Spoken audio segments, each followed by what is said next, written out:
Hello, welcome to our wonderful lab. Today I'm going to be showing you how to do the Gram stain. The first thing we're going to want to do is to prepare our slide. So I have a regular slide here. One of these ends is frosted and the other is smooth.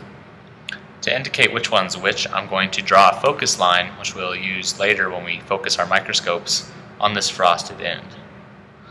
And on the back side, I'm going to make a nice little box that I'm going to put my bacteria in. Now that we have our slide, we need to make sure we have our sterile water and then our bacteria that we're using today.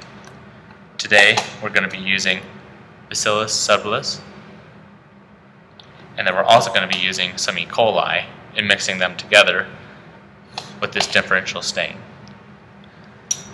I'm going to start by lighting my Bunsen burner.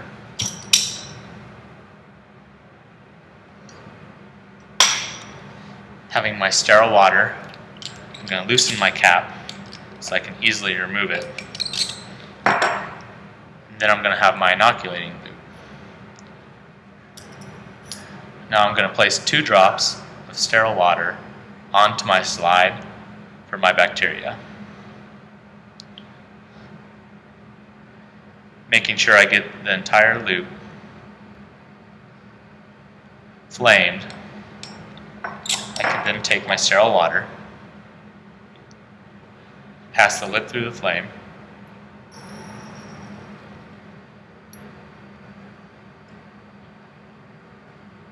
I'm just going to place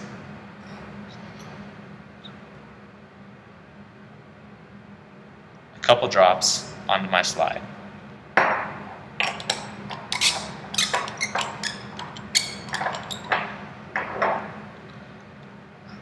I'm going to add my E. coli first.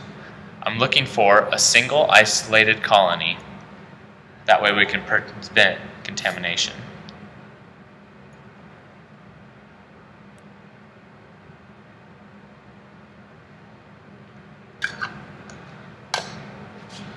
I'm going to just go ahead and smear that right onto my slide.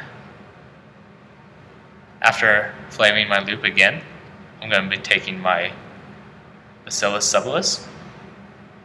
I'm going to also find an isolated colony to add on to my slide with E. coli.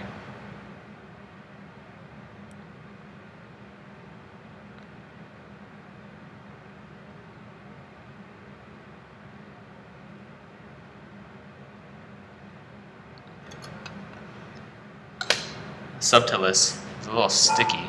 It's kind of hard to get off of its auger.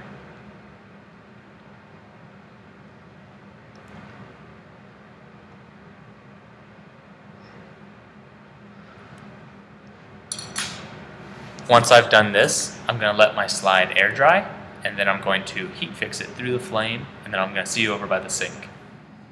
Before we actually start the stain, we better look at what we're going to use today. We're going to start off with our primary stain. This is crystal violet. That's going to stain all of our cells on our slide a purple color. We're going to then use iodine, or Gram's iodine, to act as a mordant to really help solidify that color inside the cells. We will then wash it off with 95% ethanol. That will help with our kind of artsy decolorization step. And then lastly, we're going to add our counter stain, safranin, and that will help us differentiate between the gram-positive and gram-negative cells.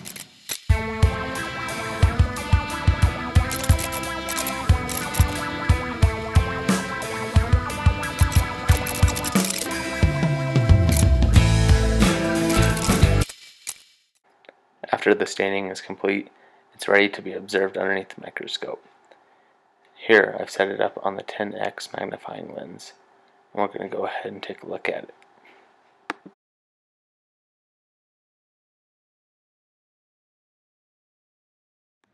Now that we've seen what our organisms look like at 10x, we're going to move up to the next magnifying lens, the 40x.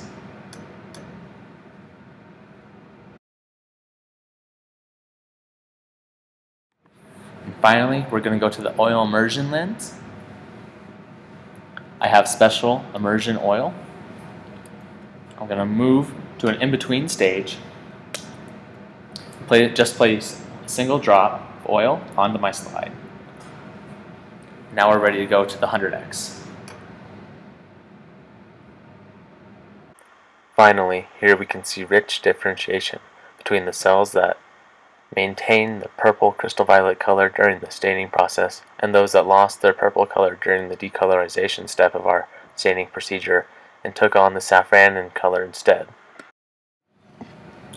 If you guys just remember the acronym, you'll be fine. Come in and stain. Crystal violet, iodine, alcohol, safranin.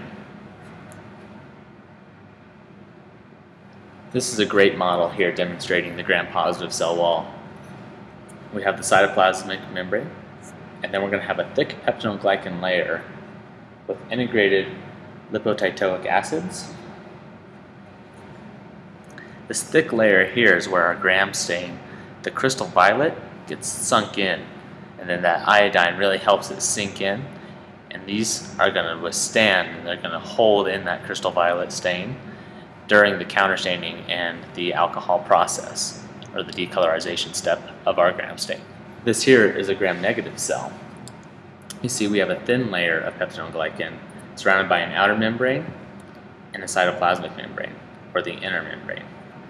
We have our proteins, these are portin proteins, and then here are lipopolysaccharides, or LPS. These cells, they don't withstand, they don't hold in that crystal violet during the decolorization step because they don't have that thick peptidoglycan glycan layer, and that's why we can differentiate them when we look under a microscope.